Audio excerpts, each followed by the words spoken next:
Notre invité Shems Akrouf, bonjour. Bonjour. Vous êtes expert en renseignement, auteur notamment de Daesh et Al-Qaïda, le risque terroriste en France, publié aux éditions UPPR. Tout d'abord, Shems Akrouf, est-ce que cette attaque vous surprend ?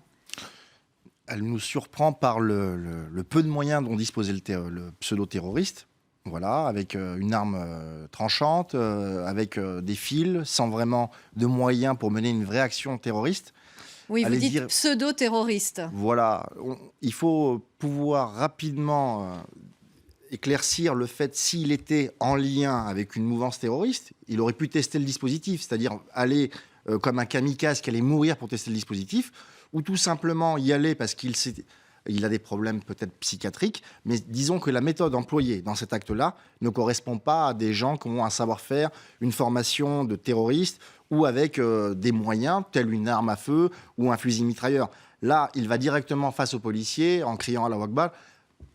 On sait pertinemment qu'ils vont riposter. Et Donc, surtout en faisant croire qu'il portait un gilet explosif qui en fait était factice. oui, tout à fait. Donc, c'est pour se donner peut-être une dimension de terroriste pour pouvoir justifier son action à travers un moyen logistique qu'il aurait pu avoir. Mais pour l'instant, bon, ça paraît trop tôt pour pouvoir déterminer si oui ou non il était en lien. Mais son action paraît assez amateur. Oui, mais ce qui est surprenant, c'est que cet homme devait quand même se douter qu'il allait être immédiatement abattu. D'où l'exploitation du profil de l'individu, à savoir ce qu'il était, oui ou non, plus ou moins malade psychiatriquement parlant, parce que ça paraît incohérent. C'est une action en termes de finalité terroriste qui mène à rien.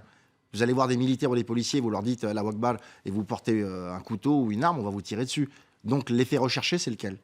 Donc là, pour l'instant, ça paraît être peut-être, avec cette période d'anniversaire des attentats de Charlie Hebdo, quelqu'un qui a voulu se distinguer par une action symbolique. Oui, parce qu'on ne parle que de ça, c'est vrai, dans les Voilà. médias. Donc, il est peut-être trop tôt pour déterminer, pour les enquêteurs, est-ce que oui ou non, il est lié à une organisation terroriste ou à des gens qui l'ont manipulé, si c'est quelqu'un qui a des problèmes psychiatriques.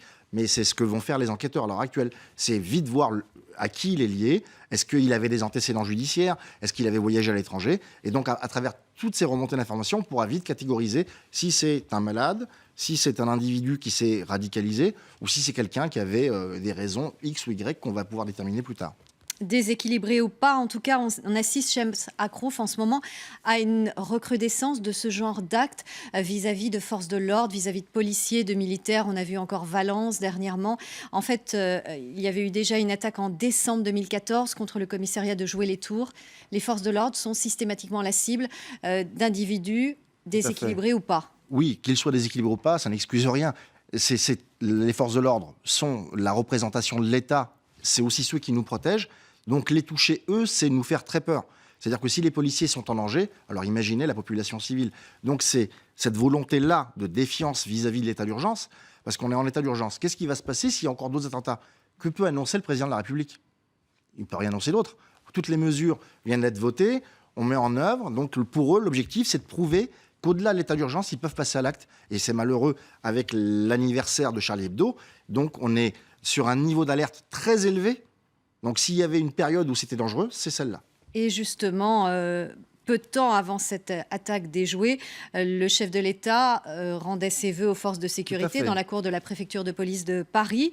Il a justement dit que toute attaque vis-à-vis de policiers, de gendarmes, de sapeurs-pompiers, c'était vraiment une atteinte à la République.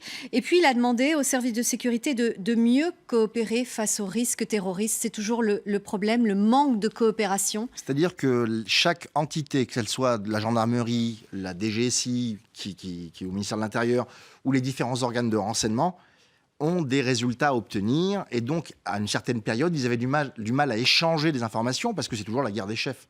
Il ne faut pas se mentir, c'est des personnalités.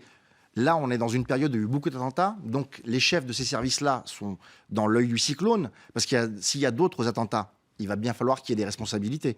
Et c'est justement leur fonction qui fait tampon. Donc, ils demandent à ce qu'il y ait une coordination. Il y a beaucoup de services qui sont en train de se doter de nouveaux dispositifs pour pouvoir lutter plus efficacement, comme la Gendarmerie nationale qui est en train de revoir sa doctrine du renseignement pour pouvoir être encore plus efficace qu'elle l'était. Et donc, tous ces mises en œuvre qui sont actuellement en train d'être élaborées doivent d'abord pouvoir être pertinentes en termes d'échange d'informations. Shem Sakrouf, aujourd'hui, la France doit vraiment apprendre à vivre dans ce contexte d'attentat. La menace est réelle, quotidienne. C'est-à-dire qu'on a une entité fantomatique qui se dénomme Daesh, État islamique, qui nous menace, on les bombarde, on leur fait la guerre.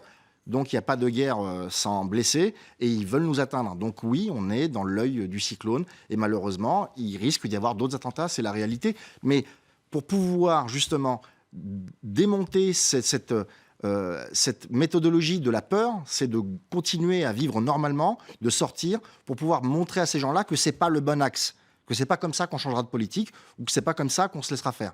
Parce que plus on a peur, plus ils se disent c'est le bon système à toucher. Des attentats, ils ne bougent plus, ils défient la politique. Donc voilà, il faut conserver notre mode de vie et c'est la meilleure façon de répondre à ces attentats. Merci, Shem Sakrouf, expert en renseignement, auteur notamment de Daesh et Al-Qaïda, le risque terroriste en France, publié aux éditions UPPR.